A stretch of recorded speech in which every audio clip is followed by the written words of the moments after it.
Yeah, the last Are we, episode. are we recording? Yeah. Testing. 1, 2, 3. Yes, you're recording. I'm not going through this shit again All without right. Hello, proof. from the title, you guys can see we have another true crime trivia in our main feed for you because this one is a little bit different. It's still trivia. But Mum should, really bold underline italics, should get all the questions right. No, she shouldn't.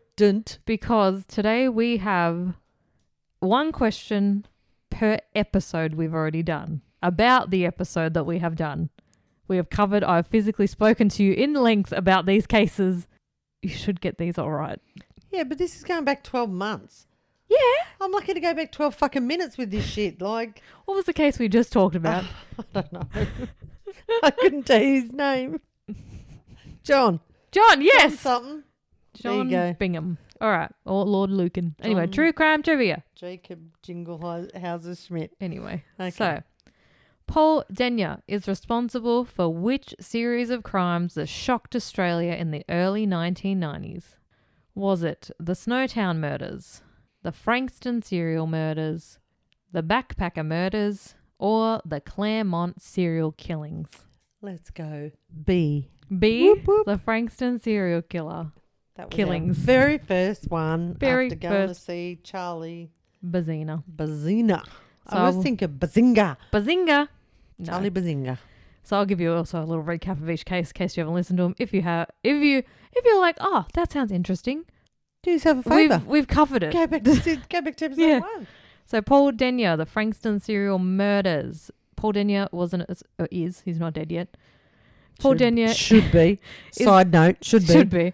Is an Australian serial killer responsible for the Frankston serial murders in Victoria 1993. Over a period of several months, he murdered 3 young women, Elizabeth Stevens, Deborah Freem and Natalie Russell, in the Frankston and surrounding areas. His crimes caused widespread fear throughout Australia's southeast at the time. Episode 2. Daniel Morecambe was waiting for what when he disappeared in 2003? A taxi? A train? A bus? Or a lift from a friend? A bus. A I know. bus. See, I know these two because these were relevant in my time zone. And Like, in Australia as well. Yeah, that's right. Yes, it was a bus.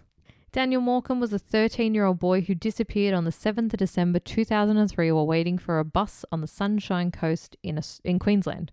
His disappearance sparked one of Australia's largest and longest-running investigations, and his parents, Bruce and Denise Morecambe, became tireless advocates for answers. In 2011, police arrested Brett Peter Cohen following an undercover An under what? undercover Undercover. operation Okay. known as Mr. Big. In 2013, Cohen was convicted of Daniel's abduction and murder and was sentenced to life imprisonment. Episode 3. After... Yeah, you're going to do the episode 3, not just question 3. Episode 3. Or also, if you're interested in it, you can just go back and be like, oh, that was episode Oh, that was 12. episode 3 because it was question 3. Episode 3. Okay. After Elena de Hoyos died in 1931, what shocking act did Carl Tanzler commit years later? He forged her will. He fled the country. Doesn't sound exciting. He confessed to poisoning her. Or he exhumed her body. I'm going to say D sounds like the most disgusting of those 3 options. Yes, he exhumed her body. Fucking go me. that was pressure. Karl Tanzler, also known as Count Karl von Kossel, was a German-born... See, that's why I didn't know it. If he'd gone, what did Count Karl Convasso do? I would have been onto it. Von Kossel. Yep. You thought he was That's what I said, did I? the numero... What's that guy name? Count von Count. Count on Sesame Street. No, von Kossel was a German-born radiology technician who became obsessed with a young Cuban-American woman named Elena Milgaro de Hoyos in Florida during the late 1920s and early 1930s. After Elena died from tuberculosis in 1931, Tanzler secretly exhumed her body from the cemetery and kept it in his house for several years, attempting to preserve and care for her corpse. That was a lovely case. Obviously, like my Andrew, he had no sense of smell. Yeah. That Episode would've 4. stunk a whole suburb out. Anyway. Maura Murray's car was found abandoned on the side of the road, at a bus station, in a parking garage, or in her driveway. They're all logical places a fucking car could be found. Driveway, garage, bus, side of the road. Oh, let's just go side of the road. I don't know. It just seems... You can say bus station, aren't you? Yes. Side of the road. Maura Murray was a 20-year-old student at the University of Vermont who disappeared on February 9th, 2004. She'd reportedly left college suddenly, telling no one of her plans. On her way, she was involved in a minor car accident in Woodsville, New Hampshire, and her vehicle was later found abandoned on Route 112. Despite extensive searches and investigations, Maura's whereabouts remains unknown, making her disappearance one of the most enduring and Is she the one I think was living an Amish life? Yeah. God, yeah, okay. That's Maura. Gotcha. Episode 5. Victoria Climby's death led to a major public inquiry into the UK focused on education reform, police accountability, child protection and social services, or the healthcare system. Victoria Climby. The old Victoria Climby death. She was a young girl. Oh, well, let's go see then if she was a young girl. Let's go Oh, child. fuck, that kind of give it away, didn't it? Yes, child Thank you, protection and Megan. social services. That helped a lot.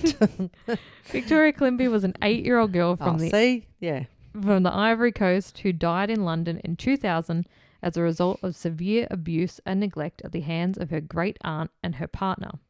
Her death exposed major failings in the UK child protection system as multiple agencies, including social services, police and the healthcare professionals, had contact with Victoria but failed to prevent her abuse.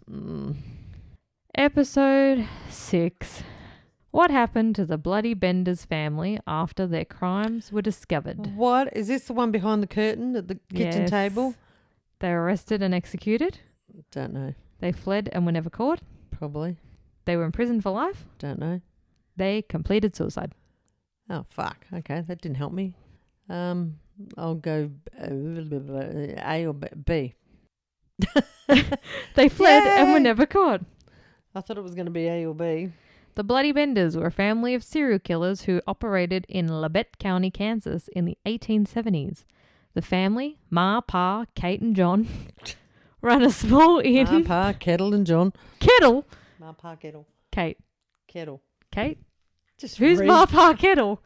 It was an old thing. Ma Kettle was on the Beverly Hillbillies. Or Oh, something okay. So they ran a small inn and general store, luring travellers in and murdering them, usually by hitting them on the back of the head with a hammer before robbing them.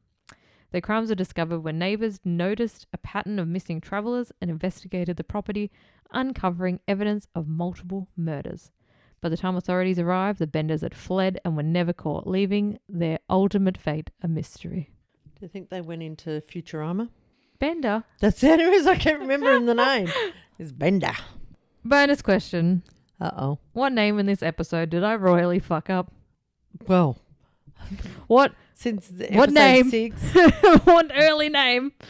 one of the earlier ones that you fucked The up. early one. Oh, what's his name? Bogart. Bogart. Boggart. Fuck, Boggart. Boggart. Well, you've had so many pearlers, like, Boggart. it's hard to remember how far back Boggart This was the first one. Oh, this was the first. I think the next major fuck up was arthritis. It's my best friend. And now we've got Executive. That was one recently, very recently. I'm sure there's been a lot Oh, more. yeah, there's been a lot more. I was going to Dane start a thing to Starwell. make coasters on them.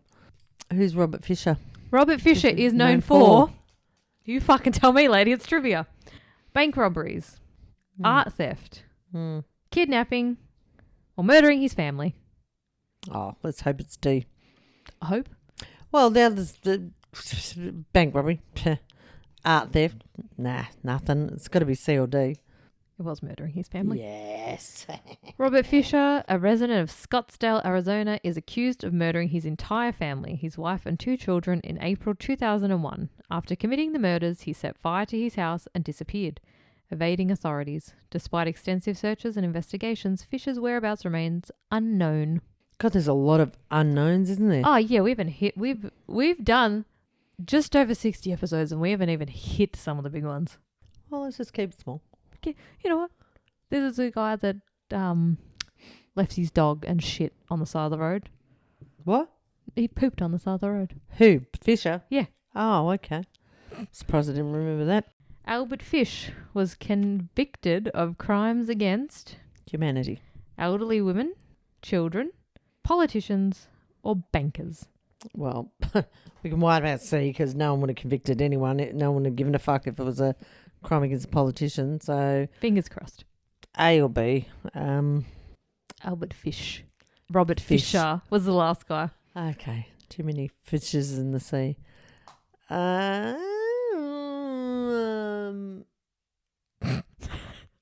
Elderly women. Elderly women, children. Oh, yeah, bastard.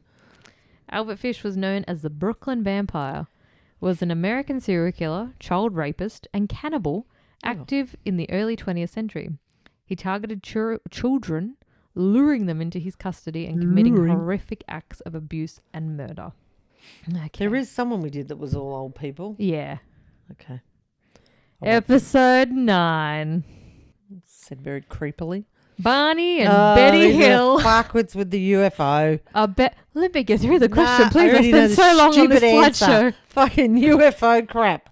Barney and Betty Hill are best known for claiming to have experienced a spontaneous time travel event, a near-death experience, a haunted house encounter, or an alien abduction. Mental case induction. Let's just put it down as that. It was an alien abduction. Barney and Betty Hill were an American couple who, in 1961, reported being abducted by extraterrestrials while driving through rural New Hampshire. They claimed that aliens took them aboard a spacecraft, performed medical examinations, and later returned them to their car, where their fat little sausage dog was waiting. God help me. What was Eileen Wernos's ultimate fate? Oh, shit. Life imprisonment? Death by lethal injection?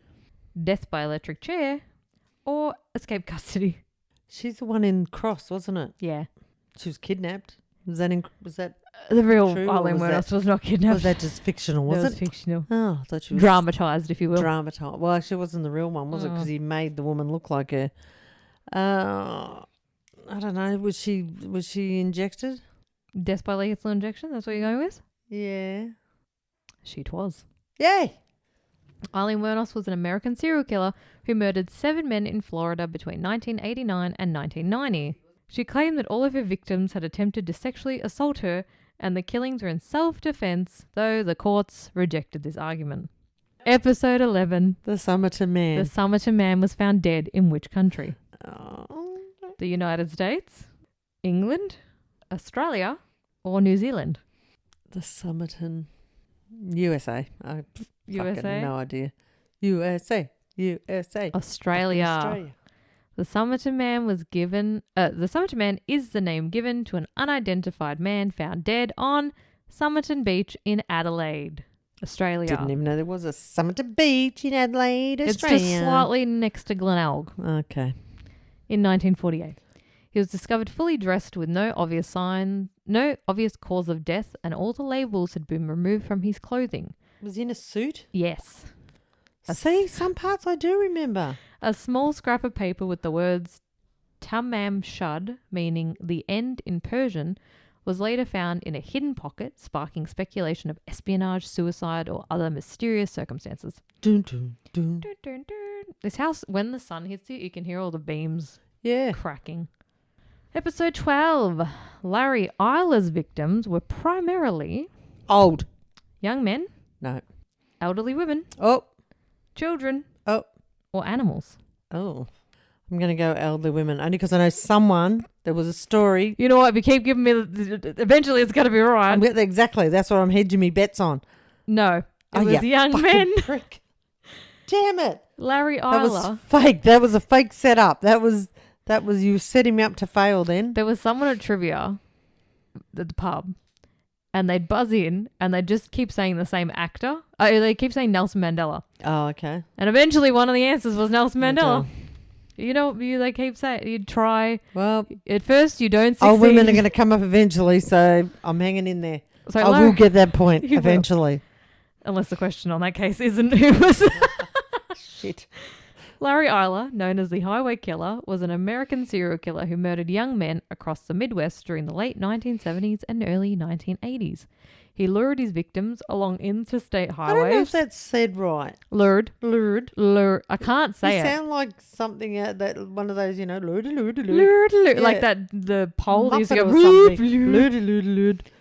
He lured his victims along highways, often killing them and disposing of their bodies in remote areas.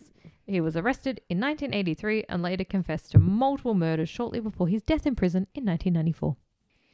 Episode 13. Theresa Knorr was known for Really? poisoning her victims, robbing banks before killing, killing for hire, or abusing and torturing her children before murder. Oh. Let's go A. A. Poisoning her victims? Well, it's normally the woman's choice of No, she abused and tortured her children before killing them. bitch. Theresa Knorr was an American woman who murdered 2 of her children and severely abused and tortured me, her my pen's others. died. Oh no. How can I score? Well, you go on Tinder and you She was notorious for her extreme cruelty, including starving, isolating, and physically abusing her children for over many years. Surely you got another pen somewhere. Oh, my arm. I was just about to break my arm trying to get into my own handbag. Anyway, episode 14. John Hang List. on. I've already got 14 answers. How have I got 14 answers if it was episode 14? That's on you, Boo, because this is episode 4. Oh, there was a bonus question. Ah, Bog okay. Bog it. How do I... Oh, maybe if I turn my screen, it'll be bigger. Nope, no, it won't. John List murdered how many members of his family? 3, 4, 5, or 6? Well, I'm guessing if you had a list, let's go with 6. 6? I'm guessing 5 or 6 because 3 or 4 doesn't seem like that many. Like, if you're going to do one, fucking do them all, mate. Well, that's what he did. What are you going with? 5 or 6? 6? 6? 5. Damn it. That was the first answer I said. John List was an American man who murdered his entire family in Westfield, New Jersey in 1971. His victims were Helen, his mother, his wife Helen, his mother Alma, and his 3 Was she children. upstairs? Yeah. In an attic type? Yeah. Ah. His 3 children, God damn Patricia, John Jr. and Could you give me Frederick. the answers first and then I'll guess the questions? Oh, maybe I could do that next time and be like, this is what he did. We have covered him. Who is it? No. I got Oh. no fucking chance of knowing any of their names. Jesus Christ. Like That's the just guy. that- Stupid. That is just silly. Unless you went aliens and Barney and Betty. Barney and Bet and... Episode 15. Catherine Knight is often Sounds like an described actress. as Julian. No, that's Keira Knightley. No, it just sounded like... Oh. Her name sounded like an actress name. Well, she did act. She was Australia's first female serial killer. Australia's first woman sentenced to life without parole for murder. The youngest female murderer in Australia. Or a victim of mistaken identity. B? B? Although my instinct was firstly A, but I don't know why I've said B. B? Yeah. B. Oh, that's She only funny killed- because my first instinct was A. I was looking at it going, She only oh. killed 1, so she wouldn't be a serial killer. Catherine Knight is an Australian woman who murdered her partner John Price in 2000. She had a long history of abusing and threatening him, and after killing him, she committed one of the most notoriously gruesome acts in Australian criminal history, by skinning parts of his body and attempting to cook him. Oh. Knight was arrested at the scene, convicted of murder, and became the first woman in Australia to receive a life sentence without the possibility of parole. Yeah, she has do not release on her records. I bet she does. She's a bit batshit. Or you just skin your partner from head to toe and hang him up. Yeah, but she obviously was trying to get rid of the body. Thought, here we go, get rid of it. They can't charge me with anything. Episode 16. Which of the following mysterious details is associated with the Hinterkaifeck case? Oh, fuck, I hear you say this name all the time. A ransom note was left at the door. A surviving witness saw the killer. A diary was found detailing the murders. Footprints in the snow leading to the house, but not away. B. B? Could be anything. It was D. Footprints in the snow leading to the house, but not away. The Hinterkaifeck murders were a grisly and mysterious case that occurred in 1922 on a small farmstead in Germany. 6 people, Andreas, Kazilia, their widowed daughter Victoria, and her 2 children, and the family's maid were brutally murdered with a mattock. Strangely, in the days leading up to the murder... In a shed, in a farm? Yeah, barn.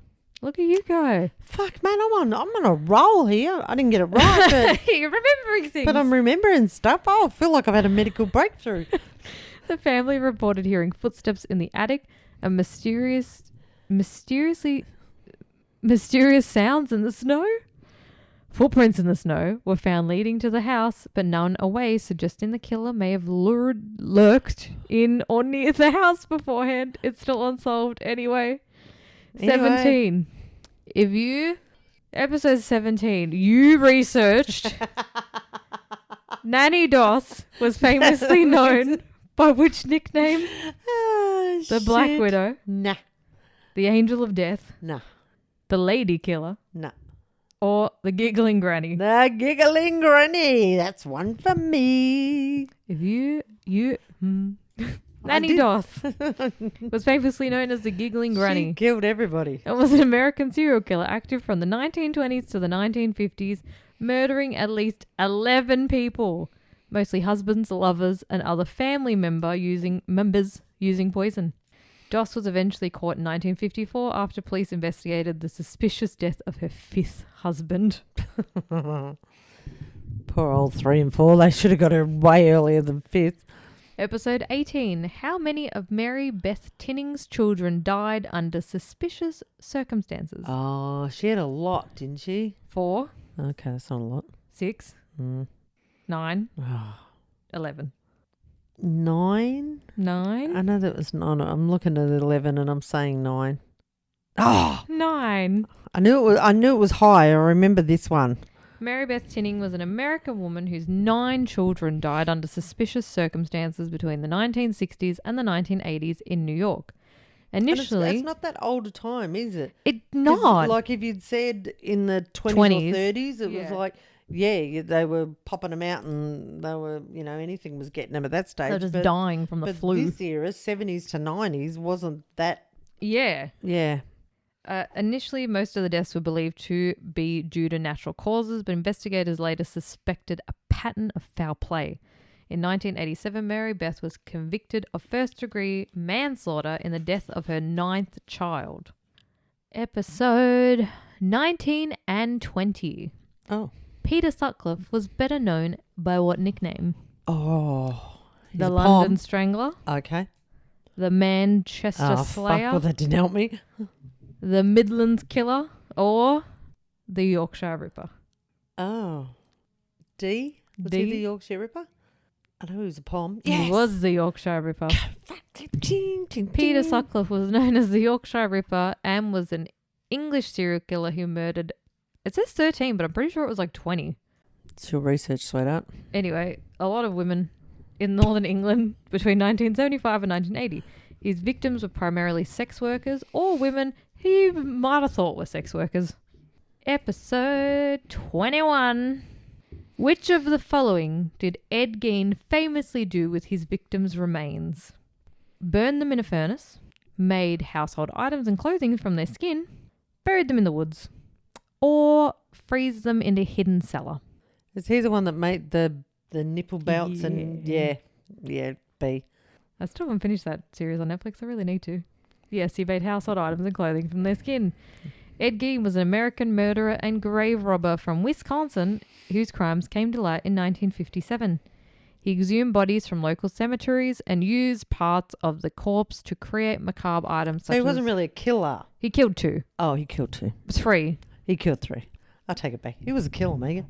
Items such as clothing, masks, and household objects. Oh. Gein confessed to killing at least 2 women, but his notoriety mostly stems from the grotesque objects made from human remains found in his home. Because I used to say, yes, he did get lumped into serial killers, but he wasn't a serial killer because he hadn't killed 3. But he killed Bernice Warden. How do you remember these names? I can't remember her name. It's either Mary or Margaret. She ran the bar and he took her home in the sled. Yes, I remember that. Yeah, he killed those 2. But then, most likely killed his brother. So that's 3. Okay. Anyway, go watch Monster. Or not. First episode. Go watch Hallmark if that way inclined. Episode 22. Melanie Ether went missing while walking home from school, at the mall with friends, walking home from a friend's house, or riding her bike around town. Oh, for fuck's sake. Yeah, this could be any good. This could be any of them. My God. Walking home from school, mall, friend, bike. I don't know. D. She was walking home from a friend's house. Melanie Ether was a Canadian teenager who disappeared on September 29th, 1996 in Ontario, Canada, while walking home from a friend's house. She was 14 at the time, and despite extensive searches and police investigations, no trace of her has ever been found. That's weird, isn't it? Episode 23. Mary Bell was convicted of murdering children at what age? 11. Age of the kids or age of her? Her. Oh. 11, 10, 9, 8. 8. She was 8. Goodbye. What the fuck was that? My babe. Oh. She was 11. Ah. Mary Bell was an English girl who at the age of 11 was convicted of murdering 2 young boys in Newcastle upon Tyne in 1968. The victims, Martin Brown, who was 4, and Brian Howe, who was 3, were killed while Mary was living in a troubled home environment and exhibiting early signs of violent behaviour. She was tried in juvenile court and sentenced to detention for her crimes, serving 12 years before being released. Mm-hmm. Episode 24. The Yuba County Five were last seen leaving a music concert, a family reunion, a college basketball game, or a local festival. Basketball game. Basketball game.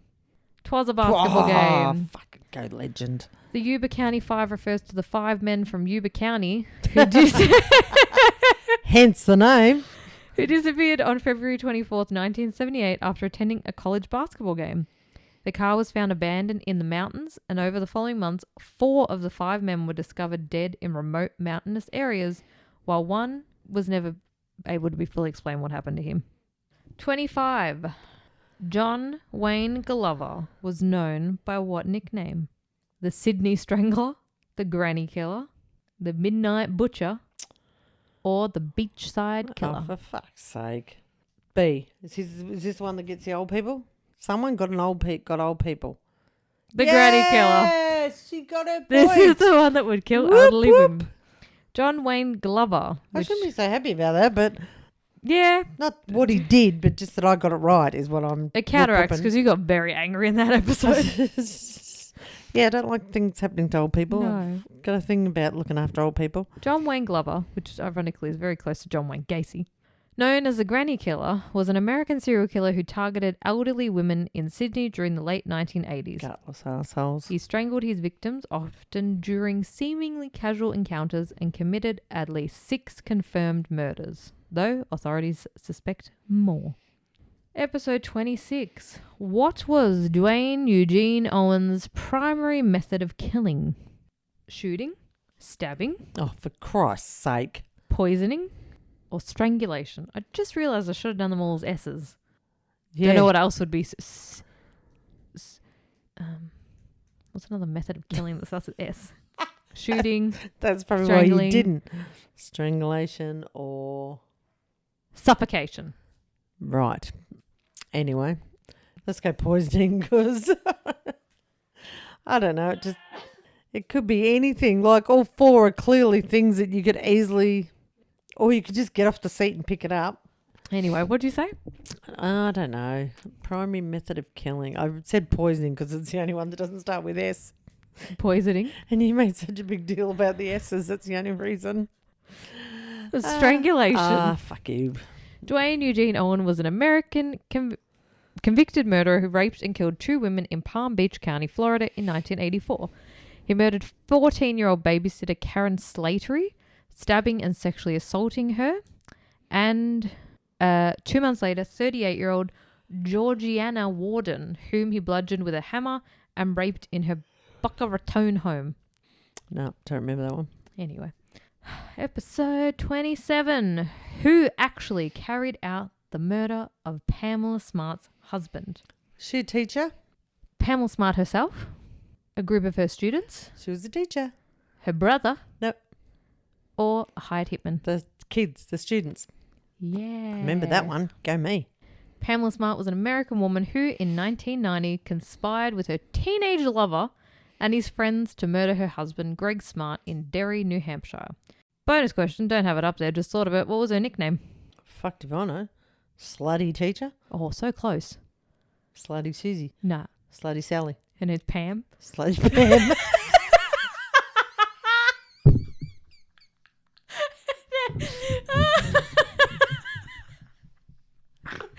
You fucking idiot.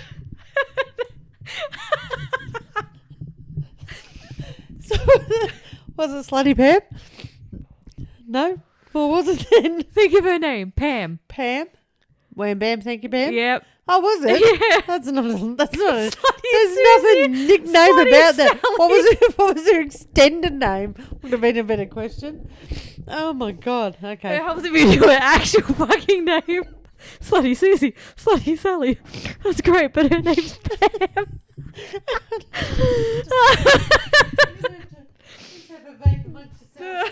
See, these chairs are hard to get out of. Okay, Slutty Susie. Oh, God. Oh, fuck, that was funny as shit. All right, come on, Pam. Let's go. All right, episode 28 and 29. Oh, we're cutting them in half, are we? No, these are two Oh, it's a parters. double parter. Okay. Cherie Beasley was how old when she was abducted and murdered? Oh, 4, 6, 8? you know 10. what's really sad? I'm like, oh, I think she's about 5. That's even numbers, bitch. Oh, let's go 6. I think 6? she was quite young. Like young. You say 10, I'm going to be really pissed off. 6. Go me. Cherie Beasley. I thought 4 was too young. Yeah. Cherie Beasley was a 6-year-old Australian girl who was abducted on the 29th of June 1991 while riding her bike to a local milk bar in Melbourne. She was taken by Robert Arthur Shelby Lowe, who subsequently murdered her and disposed of her body in a stormwater drain. Episode 30. Colleen Stan became famously known as Slutty Pam. the Basement Bride, Oh. the Hidden Victim, the Captive Teen, or the Girl in the Box. Mm. Think about it. Just remember, we've talked about them. Yeah, we talked about all of them. It doesn't mean jack shit. I was originally going to go C, but then is the girl in the box that was under the bed? Yeah. D. Lock it in. Yes, the Girl in the Box. Colleen Stan, later known as the Girl in the Box, was abducted in 1977 in Oregon by Cameron and Janice Hooker while hitchhiking. She was held captive for 7 years, during which she endured extreme psychological and physical abuse, including being confined in a coffin-like box under the bed for extended periods of time. Episode 31. Georgia Williams was lured to the killer's home under the pretense of helping with homework, a social event, a photography shoot, or a job interview. I feel like it's a photography shoot. Yeah? Yeah. Yes. Oh, fucking kicking goals. Mal will be so proud of me. Georgia Williams was a 17-year-old British teenager who was murdered in 2013 by Jamie Reynolds in Staffordshire, England.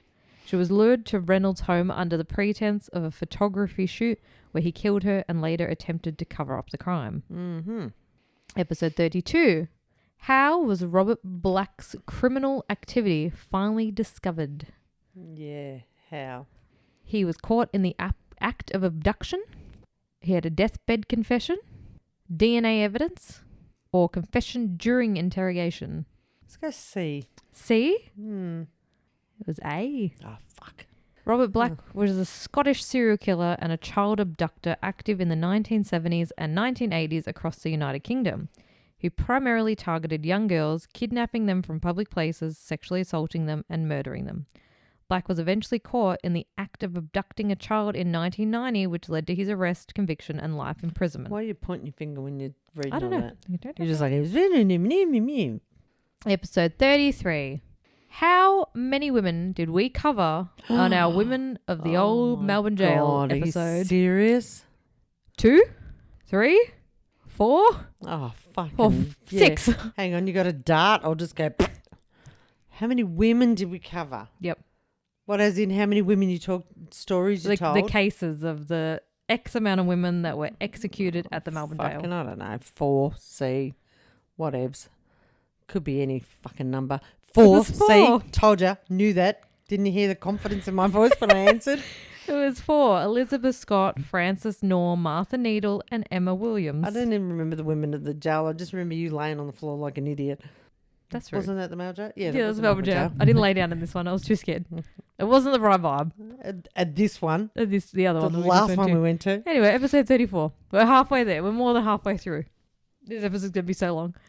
Which of the following acts did the family not reportedly force Michael Gilbert to endure? Being locked in a coffin-like box, being made to goad a lizard until it attacked him, being assaulted with bats, or being beaten and shot. What did he not have to go through? Oh, probably the lizard thing seems the least. The lizard? Yeah. I don't know. Fucking Being stupid. locked in a coffin-like box. So we had to fight a lizard. Yeah, the family had a lizard and they would make him... Did you read that to me? I don't recall that. I think I'm Michael making that Gilbert up. was a man from Bedfordshire, England, who was kidnapped, tortured and forced to work as a virtual slave by a family between 2007 and 2008. During his captivity, he endured severe physical and psychological abuse, including beatings, forced to beg for money and extreme humiliation. He was eventually murdered and his dismembered body was found in the Blue Lagoon local lake. Yeah. No, don't remember that one. Episode 35. What is the more current name for the building historically called the Clarkfield Hotel?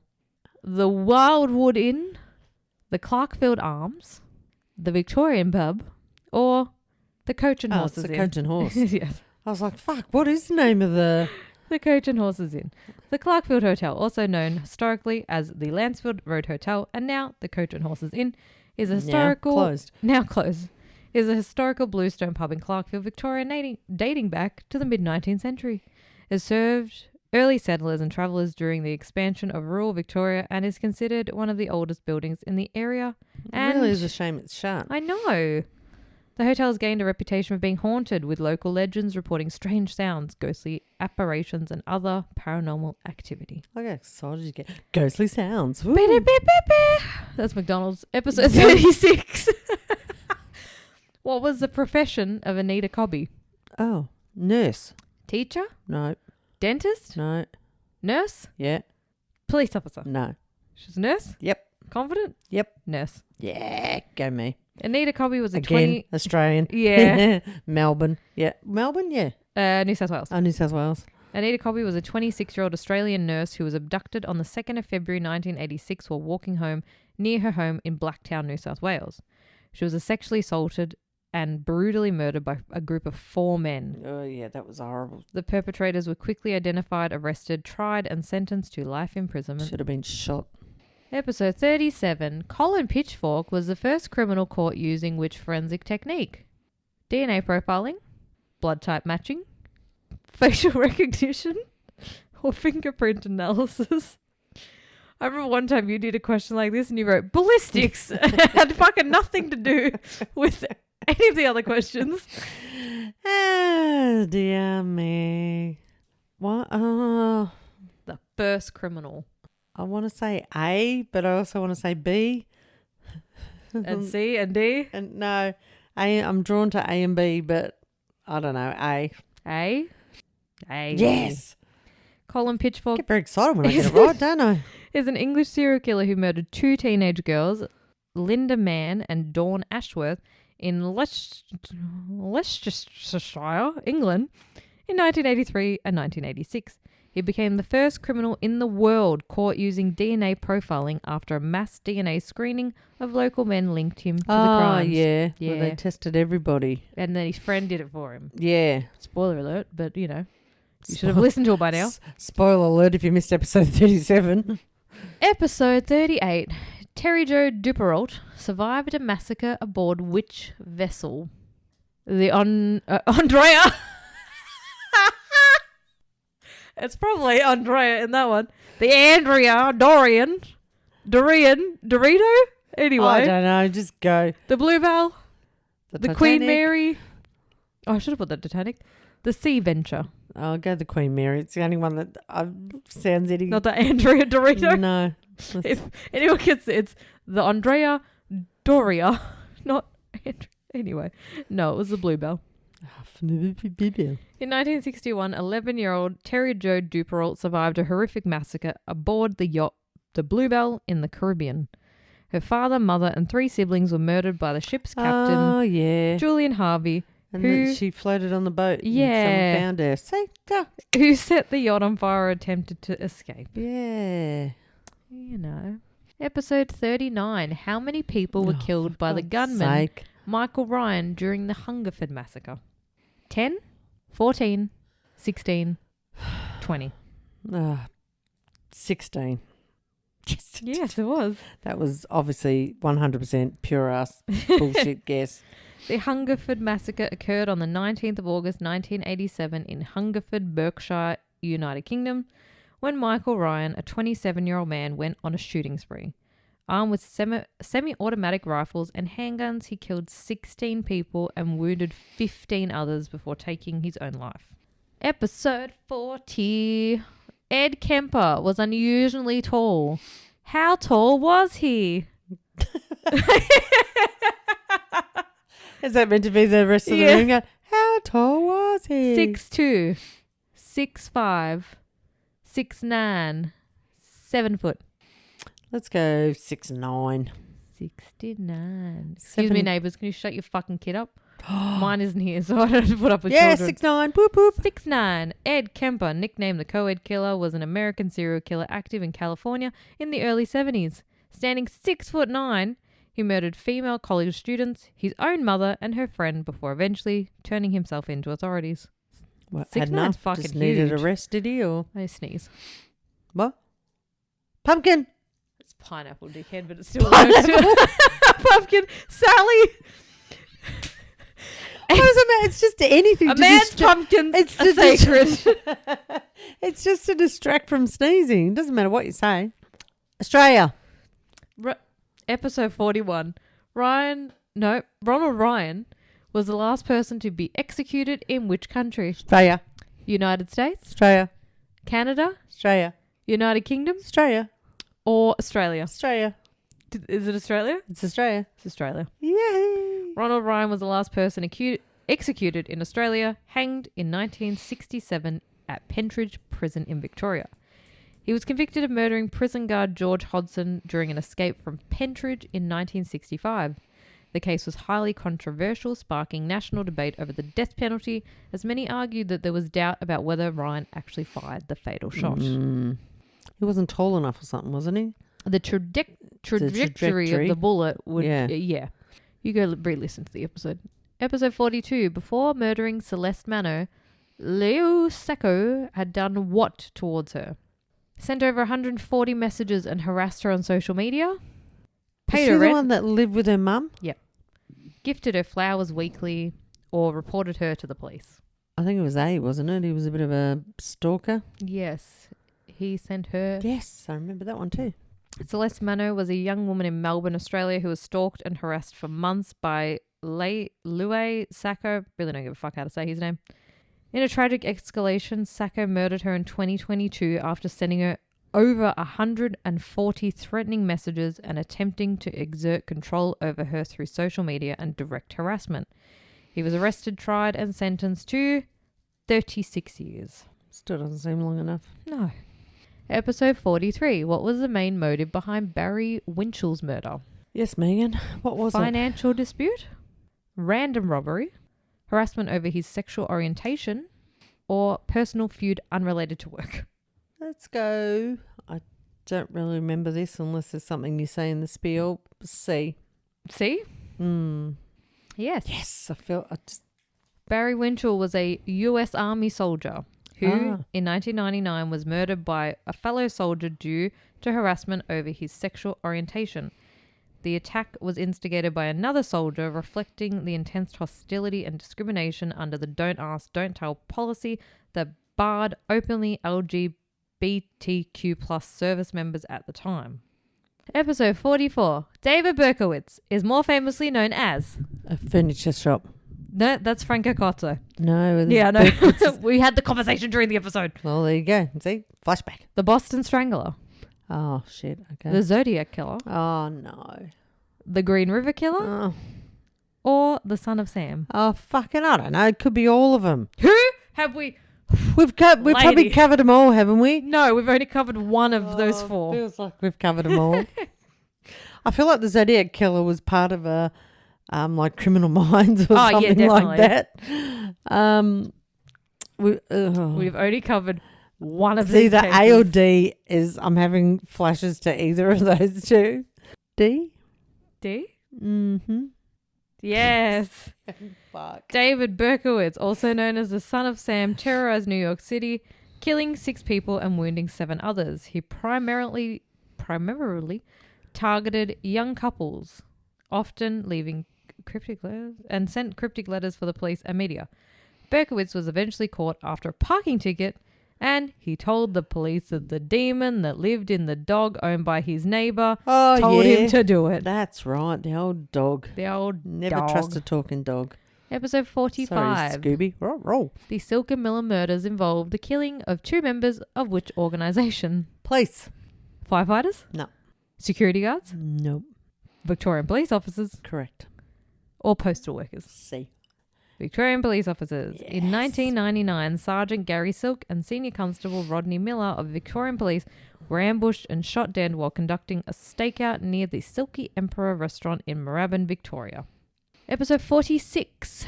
After Dolores Della Pena's abduction, what happened to her remains?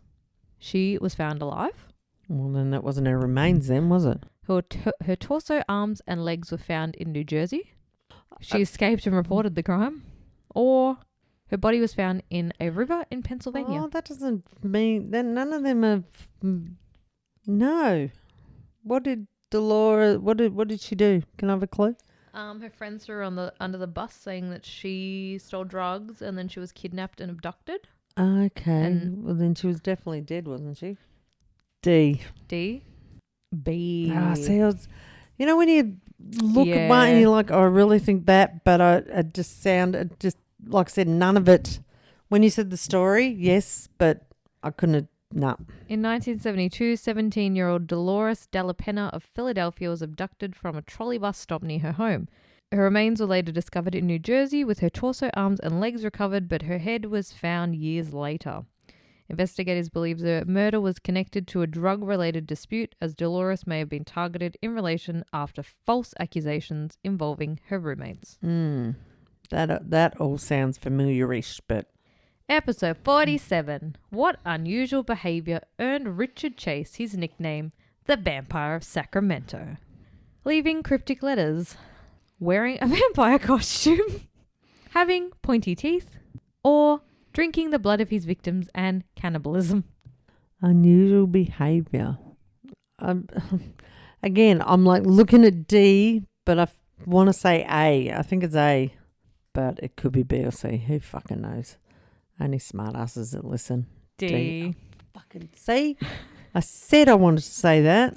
Richard Chase, known as the Vampire of Sacramento, was an American serial killer active in California in 1977. He murdered 6 people in a short period of time, and his crimes were marked by cannibalism and drinking of the blood of his victims, which earned him his infamous nickname. Yeah, so that's not... He was the one that had the macaroni and cheese in his pocket. No. 48. What was the nickname given to Joseph Cappan before he was identified? Capo. The Welsh Ripper? Nope. The South Wales Stalker? Oh, for fuck's sake. The Saturday Night Strangler? Or the Port Talbot Phantom?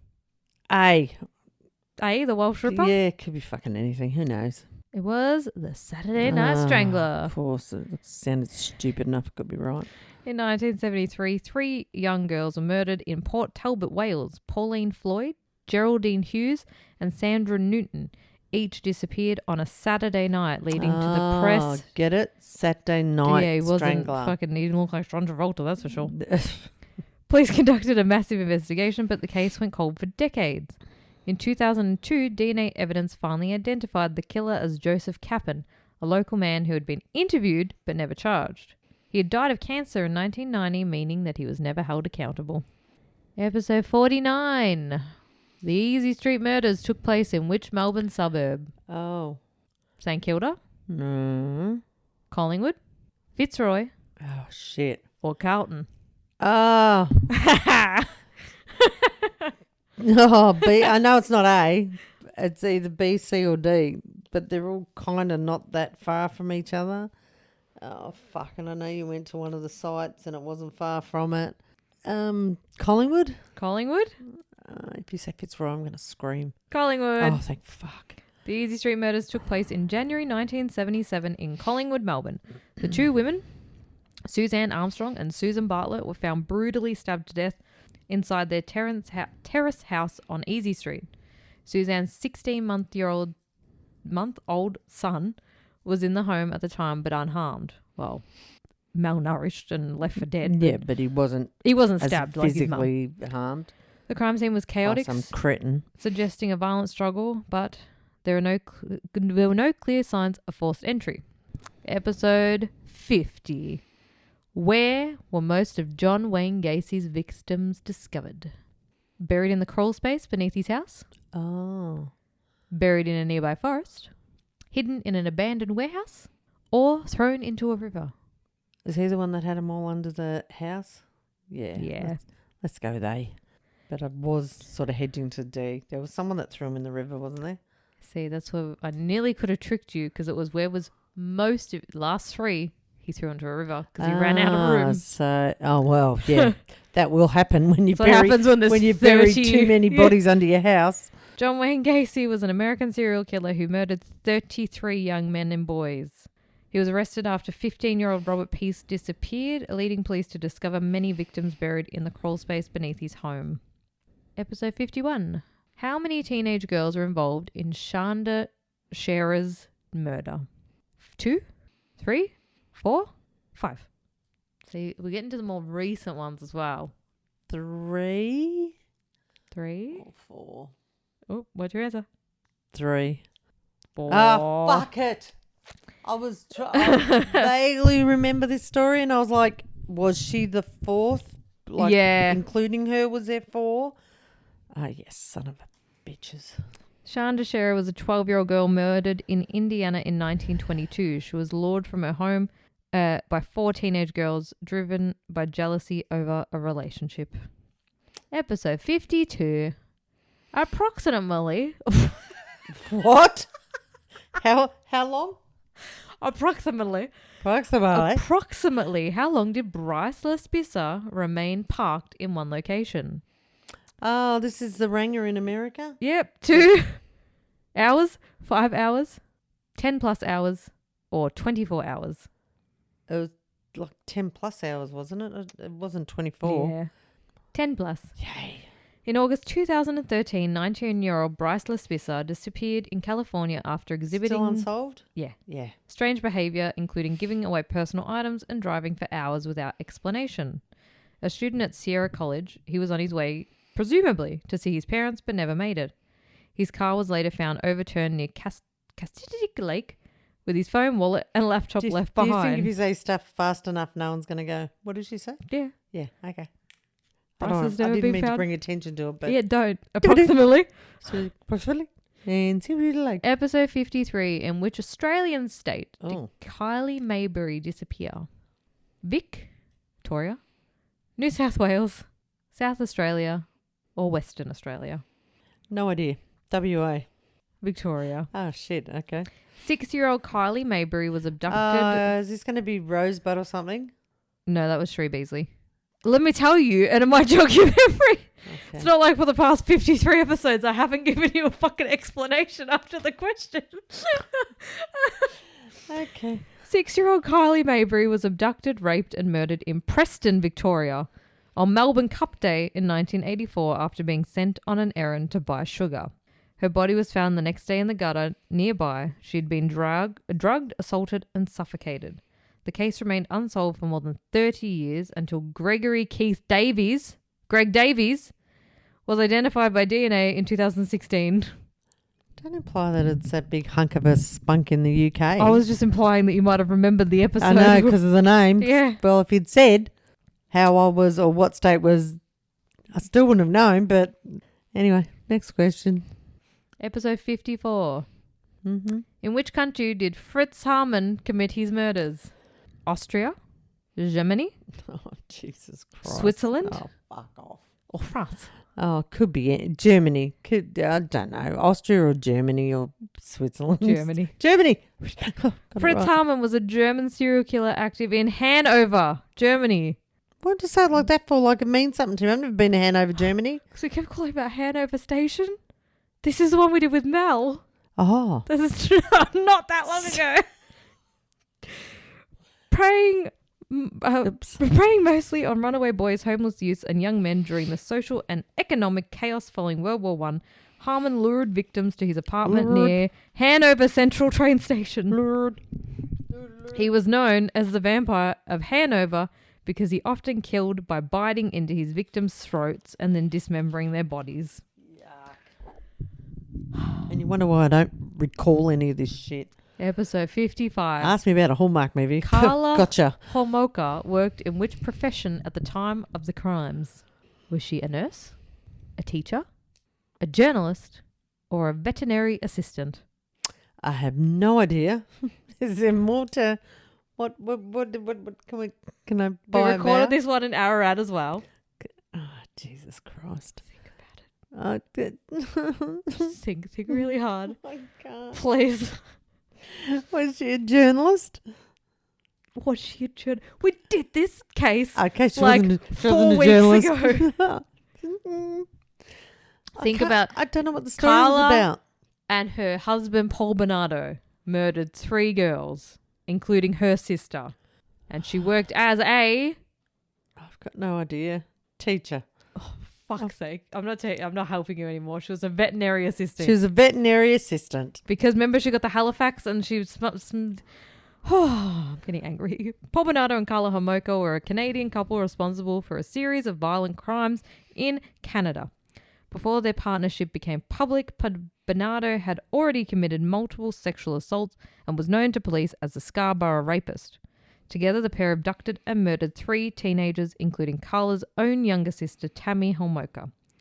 The crimes remained unsolved until 1993, when Bernardo was arrested after DNA evidence linked him to earlier assaults. Mm-hmm.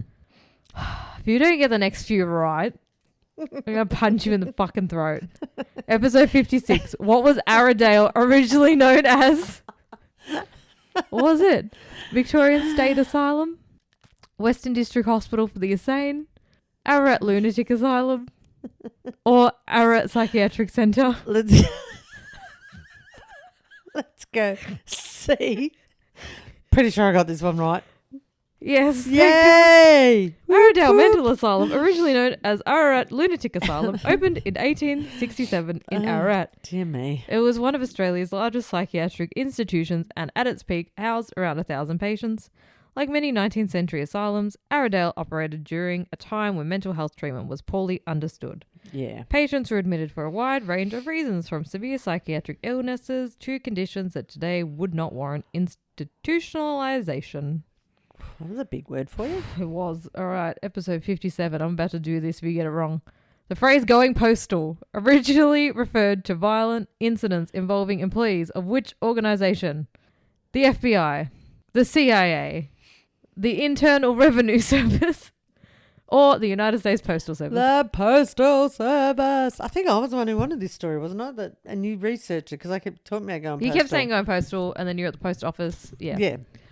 Going postal is a phrase that emerged in the United States during the 1980s and 1990s after a series of violent workplace attacks involving employees of the United States Postal Services. Episode 58. What title did John Bingham hold? Duke of Westminster, Earl of Lucan, Baron of Kent, or Viscount of Windsor? Hey. We just did this episode. Yeah, B. B. Oh, look at you. Don't fucking say it so confidently like you're gonna remember. Yes, it was Earl of Lucan. You put a question in about something we hadn't even done yet. Yeah, the next 2 are the questions as well, so you're gonna have to fucking wing them. Okay. Oh, God. John Bingham, the 7th Earl of Lucan, was a British aristocrat who disappeared in 1974 after the murder of his children's nanny, Sandra Rivet. The next one we were meant to record before this one, but we haven't, so good luck, bitch. Oh, okay. Gonna be like that. Episode 59. How many years did Stefan Kizalks spend in prison before being cleared? Right. 6? Mm. 10? Mm. 16? Mm. Or 22? Oh, let's go 22. 22? You know what? I'll give you leniency in this one. It was 16.